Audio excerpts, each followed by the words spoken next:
فقردو عيكونن كاب سماي سمايا سوردك نعيك تجفن نعي مسكن فقرخا كديلوك نموتي كتموت صوري كنت تروح فقرك تعرفي كتلوتو نموتي كتموت صوري كنت تروح فقرك تعرفي كتلوتو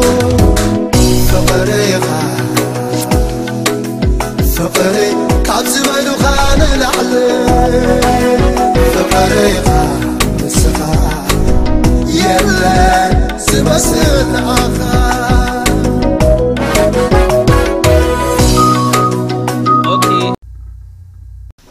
زحلف سمون مقراف 19 كاب حدك 27 رينا نيرنا لوم دما ناتو مقصلتا كاب 28 كساب 48 كنقصلينا مالتي يسوع كريستوس لومون زبحال الله قطر 28 انتا يبل ازي مستزاربه ناب يروشاليم كديب نقدميت دفع يبلنا ايغرمكم ازي مستزاربه ناب يروشاليم كديب نقدميت انتا يغبره دفع انتا ايو ازي مستزاربه زبل قال ويدما ازي مستزاربه زبل حساب ابل علي كاب قطر 10 كساب اسران شوعتن زتزاربو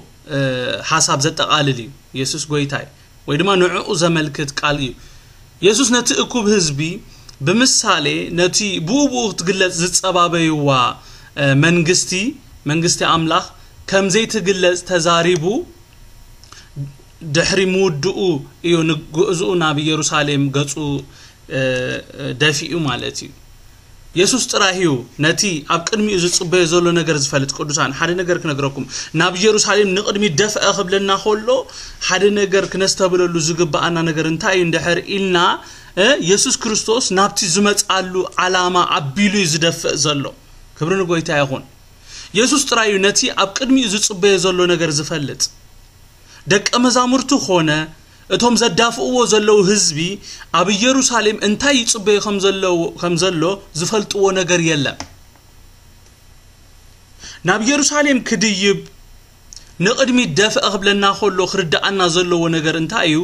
ኢየሱስ ናብ ኢየሩሳሌም ብዝቀረበ መጠን ስምዑን ጽቡቅ ገርኩም ኢየሱስ ናብ ኢየሩሳሌም ብዝቀረበ መጠን ናሞት ይቀርብ ከም ዘሎ ክንፈልጥ ይግባአና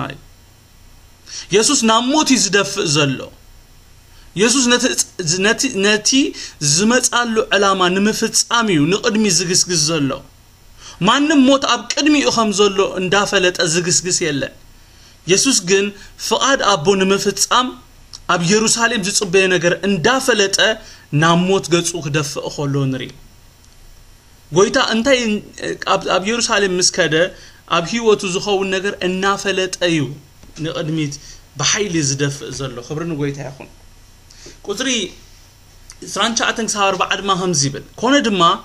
ናብ ቤት ፋጌን ናብ ቢትንያ ኣብ ጥቃ ደብረ ዘይት ዝበሃል ከረን ምስ ቀረበ ካብ ደቀ መዛሙርቱ ክልተ ለኣኸ ከምዚሉ ናብዛ ኣብ ቅድሜኹም ዘላ ዓድኺዱ ኣብ ኣምሳኣተኹም ሰብ ዘይተወጦ እሱር ጻዕብ ትረኽቡ ኢኹም እሞ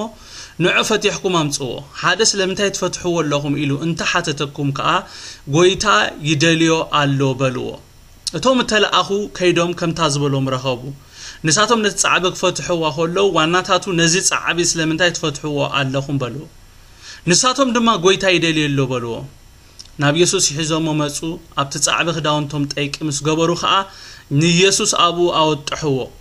ንሱ ኸይድ ኮሎ ክዳውንቶም ኣብ መንገዲ አንጸፉ ናብ መወዳእታ ቁልቁል ደብረ ዘይት ምስ ቀረቡ ኩሎምቶም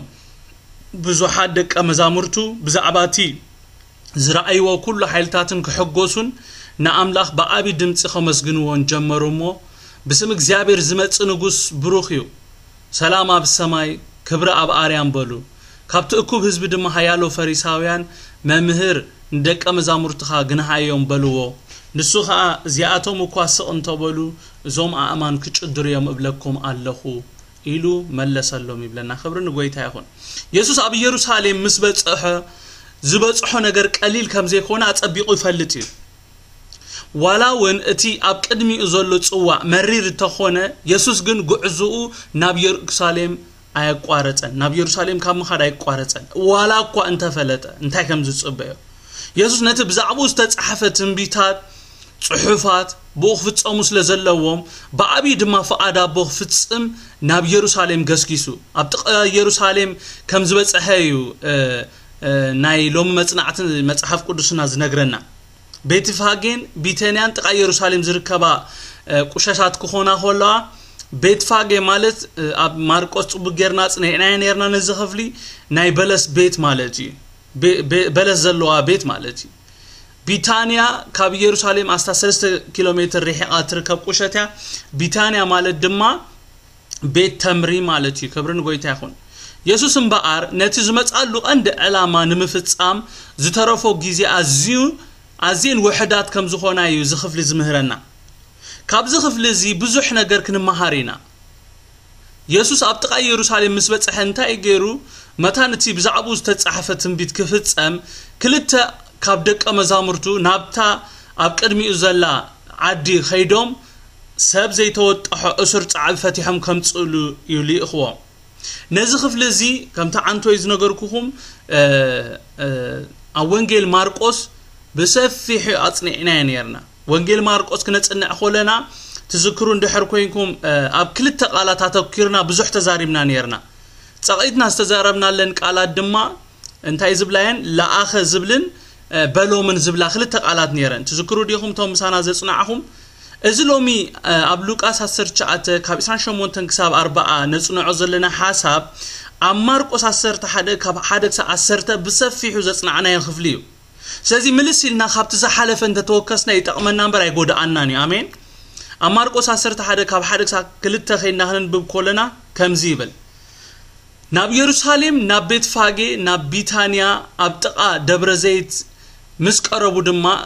ካብ ደቀ መዛሙርቱ ክልተ ለኣኸ በሎምን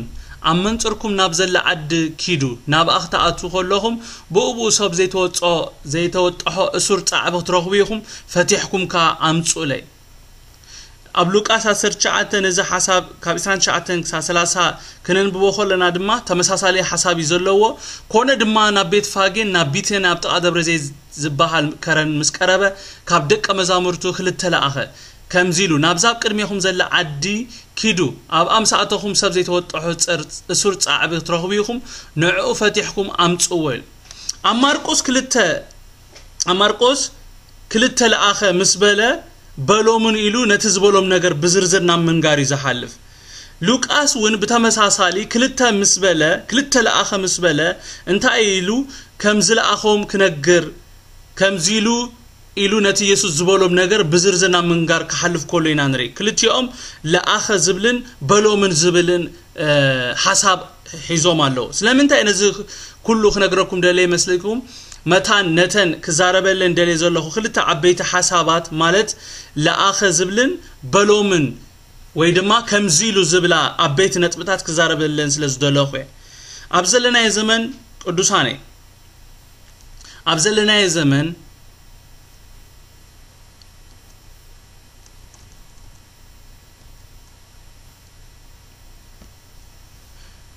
እዘን ክልተ ቃላት ኣዜን ኣገደስቴን ኣዜን ልኡኽ እንድሕር ኮይንካ መልእኽቲ ክህልወካ ኣለዎ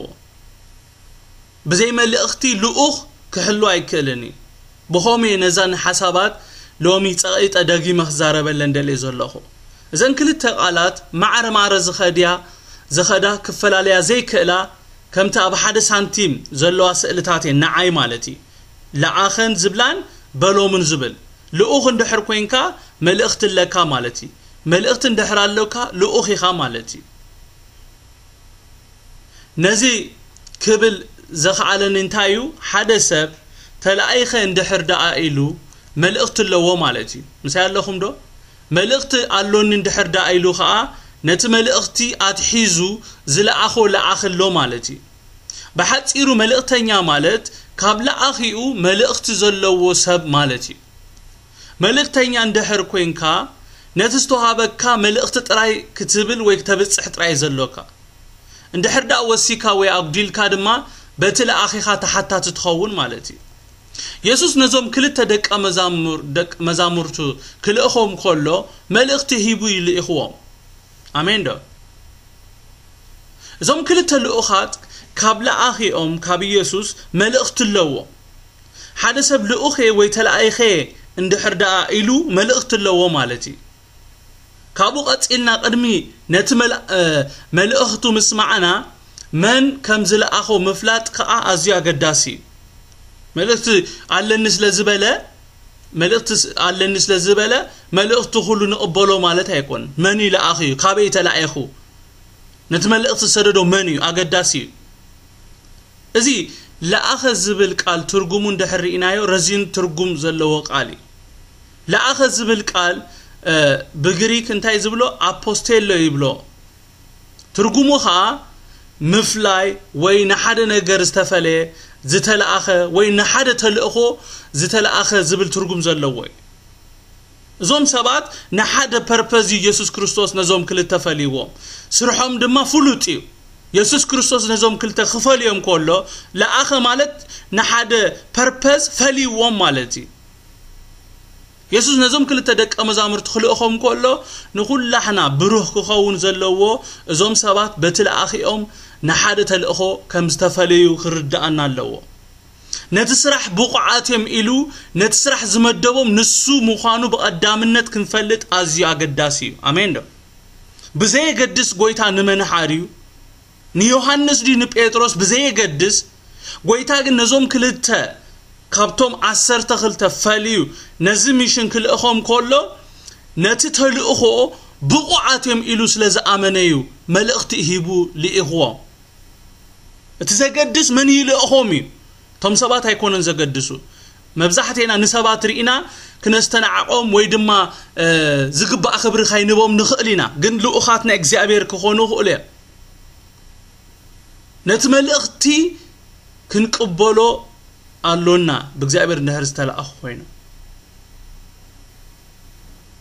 بتوساخ دما قويتا خلقهم كله مسؤو ملو سلطان هيبو خمزل أخهم كنفلت عزي سناي آمين دو حدا سب نقويتا لأخن دحر كوينو حدا اكزيابير نتي سراح بقى بقو إخائلو مديبو خمزل لهم فلت علينا كالا أي دما اكزيابير نتي سراح أمينو خبوم كله مسوخا سلطان هيبو يزل أخو أوتوريتي اللوام زم سبات نتي زتل أخو نجر تقباراوي نمقبار سلطان كاب قويتا كاب لأخيهم تقبلوا مالو آمين دو يسوع كريستوس قويتا لأخ مالت كاب لأخيو ملأخت زلو مالت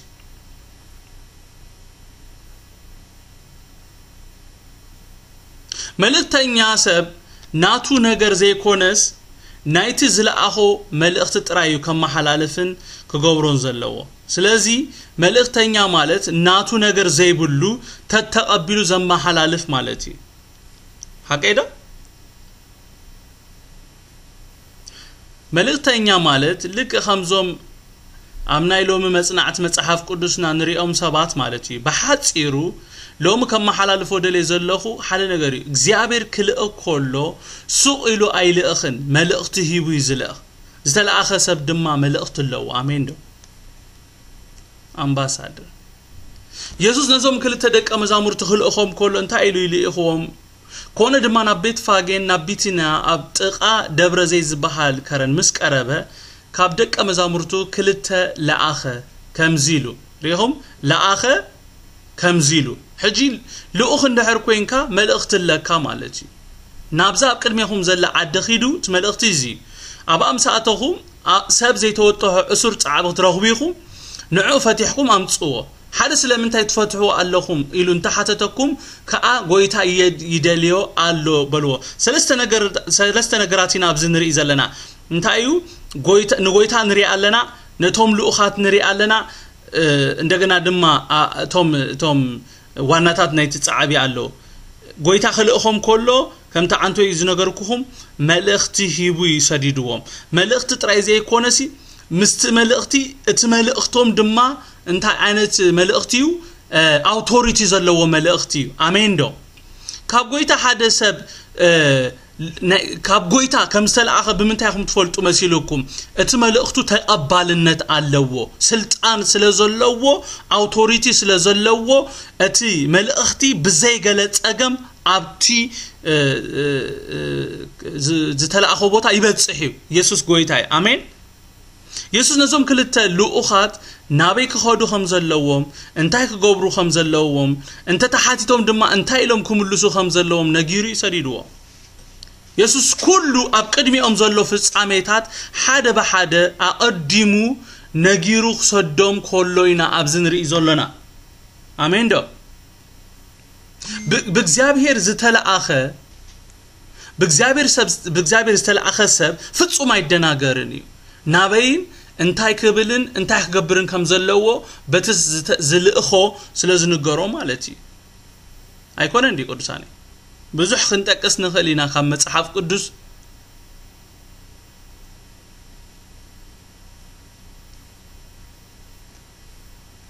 ልኡኽ ብዘይ መልእኽቲ ፍጹም ክኸውን ኣይክእልን ፍጹም ልኡኽ ብዘይ መልእኽቲ ፍጹም ክኸውን ዘይክእል ነገር እዩ ማንም መልአኽ ይኹን ሰብ ልኡኽ እንድሕር ዳ ኢሉ ሰማያዊ መልእኽቲ ኣለዎ ማለት እዩ ንሕና ሰማያውያን ስለዝኾንና ምምሕዳርና ካብ ላዕሊ እዩ ስለዚ መልእኽትና ሰማያዊ ይኸውን ኣለዎ አሜን ዶ ብዙሓት ልኡኻትና ዝብሉ ሰባት ኣለው መልእኽቶም ግን ሰማያዊ መልእኽቲ ይኮነ በዝኻ በቀሊሉ ትፈልጦም ማለት እዩ እቲ ናይ ጎይታ መልእኽቲ እዩ ኢሎም ነቲ ህዝቢ ዴሊቨር ዝገብሩሉስ ምድራዊ ናብ ጎይታ ዘጥምት ከማን ኣይኮነን ናብ ጎይታ ዘቀርብ ከማን ኣይኮነን ኢየሱስ ነዞም ክልተ ደቀ መዛሙርት ክልእኹም ኮሎ ግሉጽ ብዝኾነ መንገዲ ምንም ክደናገሩሉ ብዘይክእሉ መንገዲ እዩ መልእኽቲ ሂቡ ሰዲዶም ዞም ልኡኻት ክገብሩ ዘለዎም ነገር እንታይ እዩ ከምታ ዝተባህልዋ ምግባር እንድሕር ከምታ ጎይታ ዝበሎም ገይሮም እቲ ነገር ከምቲ ጎይታ ዝበሎም ክጸንሖም እንድሕር ዳ በቲ ንሳቶም ዝደልይዎ ነገር እንድሕር ዳ ገይሮሞ ግን ነገር ተበላሽዩ ማለት እዩ ዘይተባህልካዮ ምግባርካ ማውጻእት የስእብ ኣይኮነ እንዲ ቅዱሳኔ ሙሴ ነቲ እምኒ ተዛረቦ ተባሂሉ ዘይተባህሎ ገይሩ ኣብ ክንዲ ተዘባህሎ ነገር ዝገብር ነቲ እምኒ ወቂዕዎ እግዚአብሔር ከዓ ነቲ ዝበልኩኻ ብዘይ ምግባርካ ናብ ከነዓን ኣይተኣቱን ይኻይሉ ንኸነዓን ኣማዕዲኡ ሪኡ ሞይቱ ብዙሓት ሎሙውን ከምዚ ናይ ሙሴ ነቲ እግዚአብሔር ዝበለና ነገር ብመንገድና እንገብሮ ኣይንሰኣንን ኢና እግዚአብሔር ይደግፈና ይርዳአና ዘይተባህልና ይኻይ ንገብር አሜን ናይ ኢየሱስ መልእኽቲ ንጹርን ፍጹም ዘይደናገርን እዩ ደጊመ ይዛረብ ኣለኹ ናበይ ክኸዱ ከም ዘለዎም ኣብቲ ቦታ ምስ በጽሑኻ እንታይ ክገብሩ ከም ዘለዎም ምስተሓተቱ ድማ እንታይ ክምልሱ ከም ዘለዎም ነጊሩ ይኣፋኒዎም እቲ ዝበሎም ነገር ከምታ ዝበሎም ዝጸንሖም ከም ዝተባህልዎ ክገብሩ ከለዉ ጥራይ እዩ ዘይተባህልካ እንድሕር ጌርካ ዘይበለካ ነገር እዩ ዝፍጸም 32 ክሳብ 35 እንታይ ይብል ቶም ተለኣኹ ኸይዶም ከምታ ዝበሎም ረኸቡ ብለና አሜን ዶ ከምታ ዝተባህልዎ ኮይኑ ክረኽብዎ ዘኻኣሎም ነገር ስለምንታይ ከምኡ ረኺቦም እንድሕር ኢልኩም ከምቲ ዝተባህልዎ ስለዝገበሩ እዩ ንሳቶም ነቲ ጻዕቢ ክፈትሕዎ ከለዉ ዋናታቱ ነዚ ጻዕቢ ስለምንታይ ትፈትሕዎ ኣለኹም በልዎም ንሳቶም ድማ ጎይታ ይደልዮ ኣሎ በልዎም ናብ ኢየሱስ ሂዞሞ መጹ ኣብቲ ጻዕቢ ክዳውንቶም ጠይቂ ምስ ገበሩ ከዓ ንኢየሱስ ኣብኡ ኣወጥሕዎ ክብሪ ንጎይታ ይኹን ነዚ ቃል ከንብቦ ከለኹ ውሽጠይ ኣዝዩ ዝሕጎስ ንኣምላኸይ ድማ ከምዞም ተዓዚዞም ዝኸዱ ክእዘዝ ከምቲ ዝበለኒ ክገብር ይልምኖ ናይ ኩሉ መዓልቲ ልመና እዚ እታ ተዓሲራ ዝነበረት ጻዕቢ ቅዱሳን ብጎይታ ተረኣያ ማንም ኣይረኣያን ክኸውን ይኽእል እዩ ብዙሓት ሪኦማ ሓሊፎም ክኾኑ ይኽእሉ እዮም እትፍታሓሉ ዘመን ግን መጽኢላ አሜን ንንጉሳ ኣብ ልዕሊኣ ኣወጢሓ ምስ ንጉሳ እትኸብረሉ ዘመን መጽኢላ ክብሪ ንጎይታ ይኹን ዘመን ኣሎ ንኹሉ ከግዚኡ ኣለዎ ይብል መጽሓፍ ቅዱስ ዘመን መጽኢላ ጊዜ ትኸብረሉ ጊዜ መጽኢ ክብሪ ንጎይታ ይኹን ቁጥር 32 ክጅምር ኮሎ እንታይ ይብል እቶም እተላአኹ ከይዶም ከምታ ዝበሎም ረኸቡ ይብለና እዚ ዘመን ቅዱሳኔ ናይ ምኻድ ዘመን ይኹነልና አሜን ቤተ ክርስቲያን ንዘመናት ኣብቲ በርባዕተ ማዕዝን ዝተደንቀ መንደቕ ውሽጢ ያዘላ ሕጅውን ማለት እዩ ቤተ ክርስቲያን ክብል ኮለኹ ኣነ ንስኻትኩምን ማለት እዩ እቲ ቤት ክንቀሳቀስ ኣይክእልን ኣነ ንስኻትኩምን ግን ክንንቀሳቀስ ንኽእል ኢና ስለዚ ናይ ጎይታ መልእኽቲ ሒዝና ምኻድ ይኹነልና አሜን ዶ መልእኽቲ ዘለና ሰባት ኢና ጎይታ ኢየሱስ ኪዱ ንፍጥረት ኩሉ ወንጌል ስበኹ በአብ ወልድ መንፈስ ቅዱስ ናጥመኩም ደቀ መዛሙርተይ ግበርዎም ኢሉ ኣነ ድማ ኩሉ መዓልቲ ምሳኻትኩም ኣለኹ ኢሉ በቃ ርጉጽ ዝኾነ ዝተጨበጠ ነገር ሂቡና ይኸይዱ እዚ ክፍሊ እዚ በይኑ ናይ ጎይታ ማንነት ዘርኤና ክፍሊ ዞም ልኡኻት መልእኽቶም ሒዞም ምስከዱ ከምታ ኢየሱስ ዝበሎም ኮይኑ ጸኒሕዎም ነቲ ፈቲሕኩም አምጽዎ ዝተባሃሉ ጻዕቢ ክፈትሕዋ ከለው ከምታ ኢየሱስ ዝበሎም ስለምንታይ ነቲ ጻዕቢ ትፈትሕዎ ኣለኹም ኢሎም ቶም ልኡኻት ድማ ከምቲ ጎይታ ዝኣዘዞም ዝበሎም ኢሎም ማለት ምስተሓትቱ ድማ ንጎይታ ተድልዮላ ኢሎም መልሲ ሂቦም ክብሩ ንጎይታ ይኹን እንቶም ሰባት ድማ ብዘይ ገለ ጸገም ካብ ጎይታ ስለ ዝወፀ ትእዛዝ ፈንዮማ ማለት ደጊመ ነግረኩም ጎይታ ክልእኽ ኮሎ بسلطان يزلقنا سلطانو امين يزلقنا تزبلنا ነገር ኣብ ህይወትና ከም ዝኸውን ብምእማን እዩ ዝሰደና ነቲ ንሱ ዝበሎ ድማ ማንም ከተዓናቅፎ ከም ዘይክእል አርጊጹ እዩ ዝሰደካ خلاي درجة يسوع كريستوس نزم لؤخاتو خلقهم كله ويكزاربهم كله رجت أنيا خوينيو يسوع اتزبولو كم تنسو زبولو خمس خون أميني تزاريبو دك أم زامرتو خا كم تا يسوع زبولو مسكبرو كله كم تي يسوع زبولو متأنيحهم بزي قلش الجردما نتتعب فتيهم نبي يسوع سامت يوم خبرنا قوي تاعون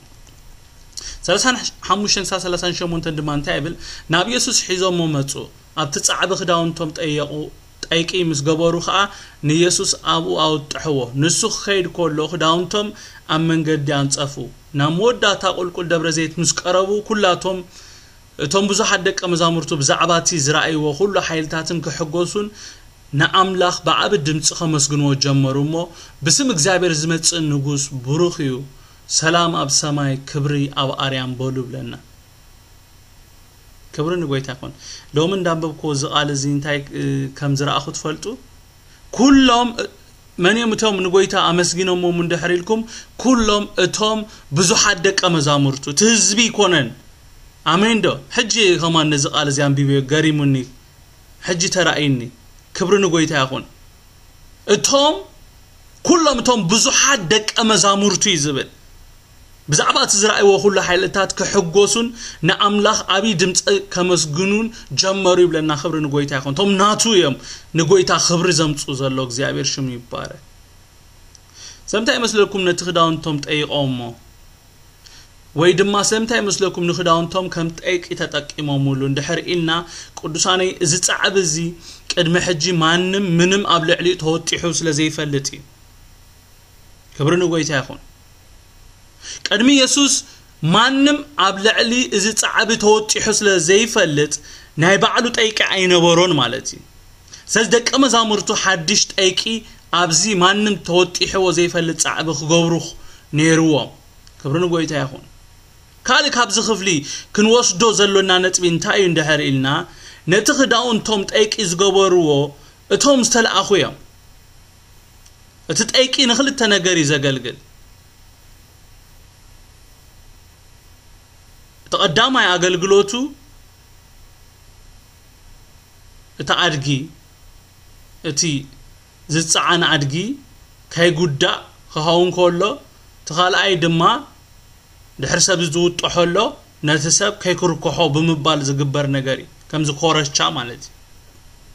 كم تزوم كل التدك أمزامر تزجبروا أنا نسخاتكم من دما سبات مسكيرنا نمنجست أملاك نمت أخو لنا نحنا هنا بزد اليوم زبلخ نتحبابرهم زلنا نحنا يناتهم قداموت اب هيوتهم طالقا خناتو زلنا بتازلاتنا عقمي نتحاغاغسوم አሎና ነቶም حدشتي سبات من لمماد ناتنا سراح يخون زلو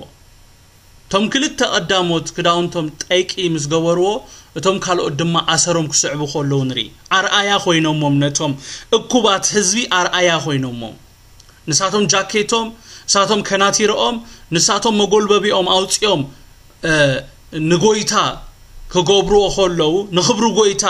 ጠይቅ ከጎብሮ ሆለው ከንጽፎ ሆለው ካልኦ ድማ አብነቶም ወይ ድማ አሰሮም ክስዕቡ ሆለው ንሪ نحن ندحر قدامو زيكونا اتوم نمرحم سبات ወይ ድማ اتوم زرينا سبات عسرنا خصعبو አይክሉንም اب كل نغبرو قداموت ክንከውን አለና ገሊኦም ክዳውንቶም አመሬት ገሊኦም አውጻል ሰሰለ እምነት ናይ ነገስታት ንጉስ ረጊጾ ከሐልፍ ከንጽፎ ሆለው ንሪ እዚ ሁሉ ግን ማን ይጀምሩ እንደሕሪልኩም ቶም ቀዳሞት ልኡኻት የም ጀምሩ መኽብርን ጎይታ ይኹን ابت نحنا مسكرنا زمصانا يوم سباتسي نحنا ايدنا ندحر زي زرغحنا نحنا ندحر اب هيوتهم طالقا زي اتينا نحنا بزد اليوم زبله ندحر زي تحبابيرنا تخالق صعبنا يكلني السون دمصي وسون دمسكيرولا غله خبحالي دحر ግን نحنا نتحبابرهم ريم سبات توم كالو دما اسرنا يسعبو مالتي يسوس غويتا تهزبي بقدميتن بدحريتن عجيبومو لوقاس 10:38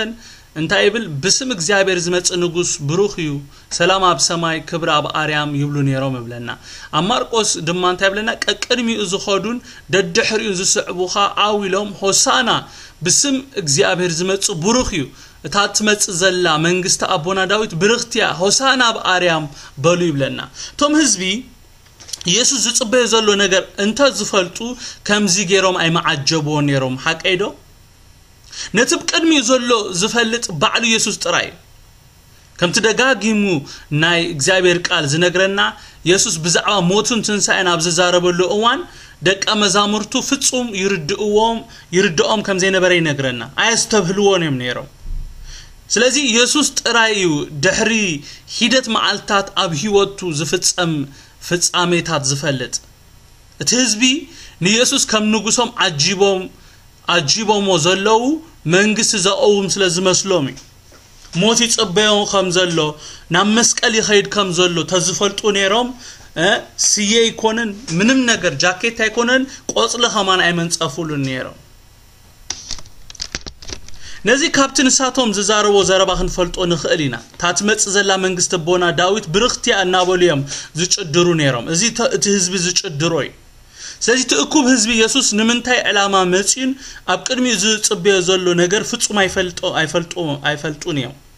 ከም ዝወልኩኹም እንተ ዝፈልጡ ነይሮም ናሞት ዝኸይድ ዘሎ ኢየሱስ አይምሰዓቦን ነይሮም ሆሳና እንዳበሉ አይምጨደሩን ነይሮም ሆሳና ማለት አንተ ኢየሩሳሌም ከም ትብሎ ዝነበረት ሕጂ አድሕነና ማለት እዩ ሴቫስ ናው ማለት እዩ አድሕነና ንጽሊ ያሎና ማለት እዩ ሆሳና ማለት ርዳአና ኢልና ንጽሊ ወይ ንጭድር አሎና ማለት እዩ ሆሳና ማለት ተበጀውና ማለት እዩ ሆሳና ከም አምልኾ አድናኦት ማለት እውን እዩ ስለዚህ ሆሳና በስም እግዚአብሔር ዝመጽ ብሩኽዩ ክብሉ ሆለው ኢየሱስ بسم جز أرسو خمزة متى بأملاخ تلاخ كاب أملاخ كم زخونهم زمسكرو زلوا يرد أيوم أي رد أيوم مالتي أبي يوحنس حمش 4:3 يسوع كم زيلو أنا بسم أبوي متى أخوم مو أيتقبلكم نن كاله بسم رؤسون تمتى نعو كتقبلوا وياهم إلو جن أبزي زوم حزبي أبزي جن توم حزبين تاي قبروا له يأمنوا له أي يأمنوا له بسم እግዚአብሔር ዝመጽ ብሩኽ ኢሎም ንኢየሱስ ብተዘዋዋሪ بسم አምላኽ ኢኻ መጽኢኻ ክብሎ ሆሎ ኢና ንሪ ሆሳና ኣብ አርያም ክብሉ ሆለው ኸኣ እንታይም ዝብሉ ዘለው ንእግዚአብሔር ኣብ ሰማይ ክብሪ ይኹኖ እዮም ዝብሉ ዘለው እቲ ኣብ ሰማይ ዘሎ እግዚአብሔር ድማ የድሕኖ እዮም ዝብሉ ዘለው ክብሪ ንጎይታ ይኹን ነዚ بسم እግዚአብሔር ዝመጽ ብሩኽ ዝብል ቃል አቤና ንረኽቦ እንደህሪና ኩሉ ግዜ እስራኤላውያን ዝዝምሩዎ መዝሙር እዩ ኣብ መዝሙር 118 ንረኽቦ ኢና እንታይ ዝብል እቲ بسم እግዚአብሔር ዝመጽ ብሩኽ እዩ ካብ ቤት እግዚአብሔር ንባርኸኩም ኣለና ይብል ማለት እዩ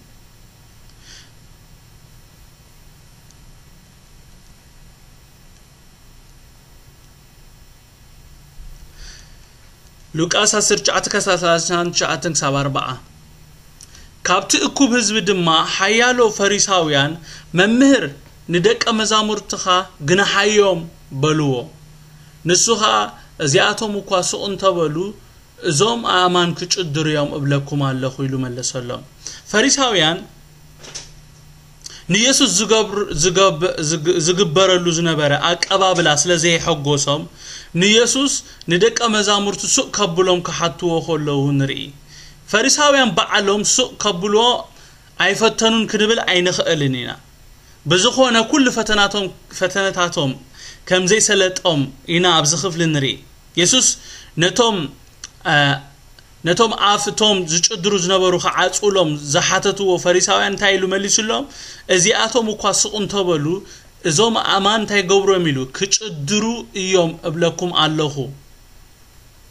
ዘይዳግም መልሲ ክቦም ከለዉ ኢና ኣብዚ ንርኢ ዘለና ክብሪ ንጎይታ ይኹን 41-44 ድማ ከምዚ ይብል ምስ ቀረበ ነታ ከተማ ምስራኤን ከምዚ ኢሉ በኸየላ ኣየንስኺ በዛ መዓልትኺ ንሰላምኪ ዝኸውን ነገር እንተትፈልጢ ሕጂ ግና ካብ ዓይንትኺ ተኸዊሉሎ ጸላኣትኺ ቀጽሪ ቀጺሮም ዝዞሩኺ መዓልትኺ ትመጻኪያ እሞ ክኸቡኺ በዝን በትንካ ኸጽቡልክዮም ዘመን ምሕረትኪ ሰዓን ምፍላጥክስ ንኣኽን ኣባኽን ዝነብሩ ደቅኽን ክግምጥሉኺ እምኒ ኣብ ልዕሊ እምኒ ኣይክሓድጉልክን እዮም ኢሉ ኢየሱስ ንኢየሩሳሌም ምስራያ በኺላ ንኢየሱስ ዘብከዮ ነገር እንታይ እዩ ኢየሩሳሌም ንሰላማ ዝኸውን ማለት ነቲ መስፍን ሰላም ዝሆነ ንጉሳ ብዘይ ምፍላጥ ኢየሱስ ብዛዕባ በኺዩ ከተስተውዕል ዘይከኣለትሉ ቀንዲ ምኽንያት ድማ እንታይ እዩ እቲ መስፍን ሰላም ዝሆነ ሰላማ ዝደሊ ንጉሳ ካብ ዓይና ስለዝተኸወለ ነቲ ምሕረት ኣብ ልዕሊኣ ክእውጅ ቀጽሪ ክኾና ኢሉ ዝመፀ ንጉሳ ሰዓን መቕባላዩ ኢየሱስ ንኢየሩሳሌም በኺላ ብሓጺሩ ኢየሱስ ክሳዕ ምስተውዓልኪ ዝምለሰልኪ ቀጽሪ ዘይብልኪ ከተማ ክትኮኒ ኢኺ ዝብላ ዘሎ ቀጽሪ ዘይብላ ከተማያ ትባድም ቅዱሳን ቀጽሪ ዘይብላ ከተማያ ማንም ዝደፍራ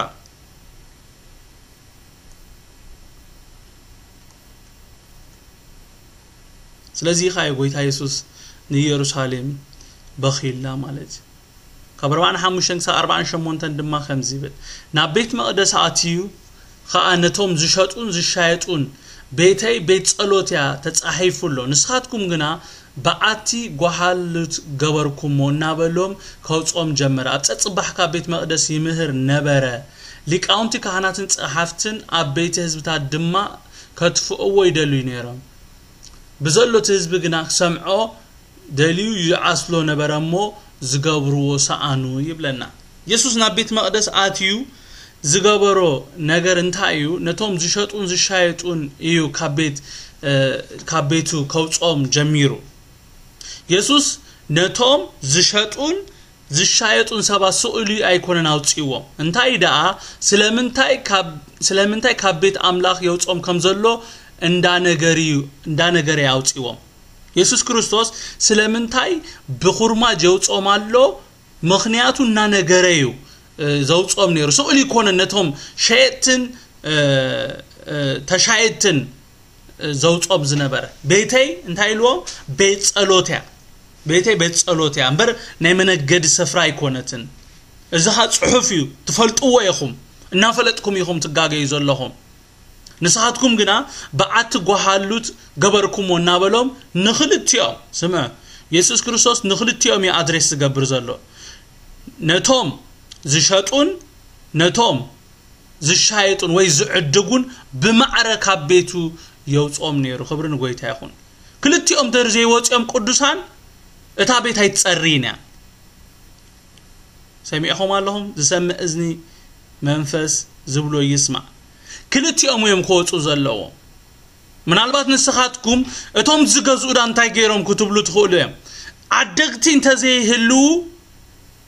شيئتي اي محلون شيئتي انت زي هلو عدقتي محلون سيدي تاب التغرسيان كتصري اندحر كوينا كلتي اميم تقفيت ام كوصو زلوا مبزحتي غزي نتكور ابتوم زشطوينا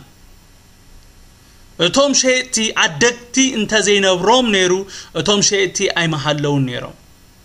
نتوم شيئتي ان تبابعهم بعلنا اتوم عدقتينا سلازي خا يسوس نخلتيهم كابيتو صريغو زوصوم زلو يسوس نبيتو دحر مصراي زغورو ነገር እንታዩ እንደحريلنا اب ጸጸባህ ናቤት መቅደስ እናኸደ ነትናብ ኡዝመጹ ዝነበሩ ህዝቢ ክምህሮም ይጀምሩ ክብርን ጎይታ ይሁን ቤቱ መሰጽሪያ ትምርት ጀምሩ እቶም ጥቅሞም ዝተተንከፉ ሊቃውንትን ካህናትን ጸሐፍትን አበይት ህዝብ ግና ግብር ኢየሱስ ባህ ስለዘይበሎም እላምኦም ኢየሱስ ምትፋ ገሮም መሊሶም አንጻሩ ኸኦጽሉ ኸለውና ብዝኽፍልን ርኢ ዘለና ጸላዕቲ ኢየሱስ ሽዑ ኸትፍዎ አይምጸልዑን ነይሮም ግን እቲ ህዝቢ ኢየሱስ ክሰምዕዎ ኢሎም ይዓስልዎ ስለዝነበሩ ኢየሱስ በህዝቢ ስለተከበ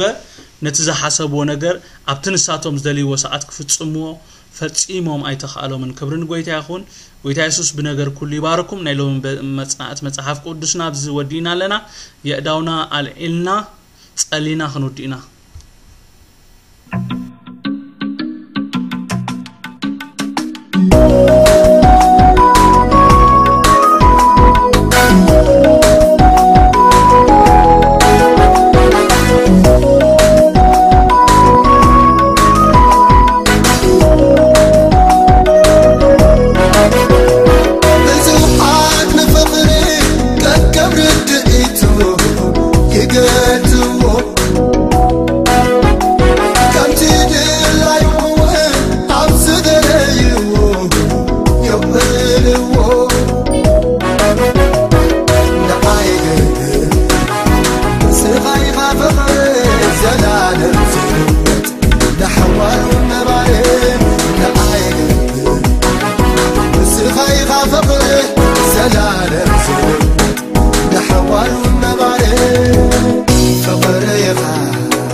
كبرتي خاني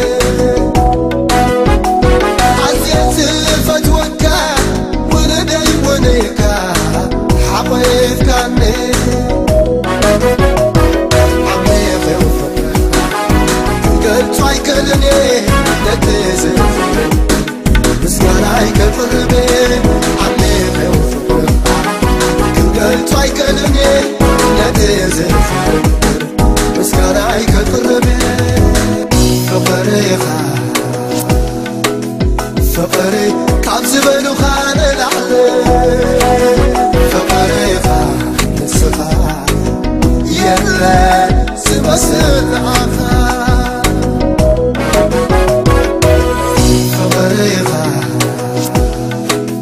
فقري كعب زبلو خان العلي